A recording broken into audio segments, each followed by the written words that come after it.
Actually, untold story. Okay? Untold. Yes. So, Nakaabang. nakita niyo na naman sa letter na I love you so much. So, meaning to say, may relationship. Okay? So, Relationship with Sir Francis. yes. Ngayon, nung nagkaanak kami, buntis ako noon, syempre, Nagkaanak. And that's her. That's her. Sabi ko na nga, Ali Francis. That's Ano her. pangalan mo, baby girl? Gail Francesca. Gail Francesca. Yeah. Ito lang. Siya nagpangalan dyan, ha? Gail Francesca. Gail, Abigail, Francis, Francesca. Siya nagpangalan sa kanya, oo. So, yun na nga. Kaya, Oo nga. Mukha niya no. mm Ang ganda niya. yung kanila. Sige po, nakakinikilabutan kasi ako eh. Siyempre, buntis ako. Tatantrums na ako kasi busy siya. US tour with Bulaga, mga ganyan. So, nagre-reklamo na ako na sobrang busy, wala nang time for me. Ngayon, there's this one time na umuwi siya sa Cavite, sa bahay. Nagtataka ako, suot niya, pagbaba niya ng kotse, itong jersey na to. Kasi ang usual niyang suot ay yung kung ano yung suot niya sa show or sa Bulaga. Minsan kasi after Bulaga, diretso na siya sa Cavite to visit me. Ngayon, yun nga, one time, ito yung suot niya. Kaya nagtaka ako, bakit suot mo yan? So sabi niya, mamaya.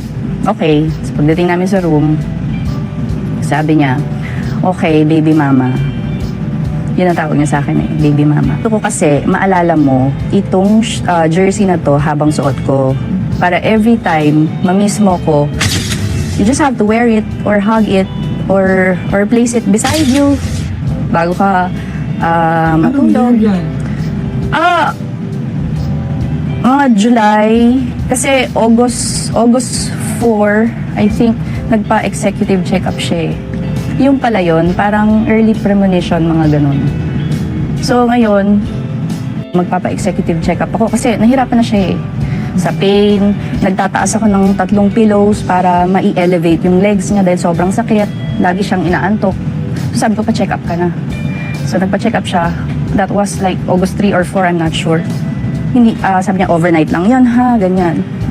So tumawag siya, sabi niya pa, anemic lang siya. Pero siguro na-realize niya, lalabas din sa news, makikita ko sa TV, yun nga, may cancer siya. So, yun yung story ng shirt na yan, na para bang early premonition, na parang, oh, i-keep mo yan, that's for you, that's for our baby. And simula na nasa hospital siya, lagi siya tumatawag everyday, tapat ko sa tiyan ko yung... Kasi nanganak ako September 8.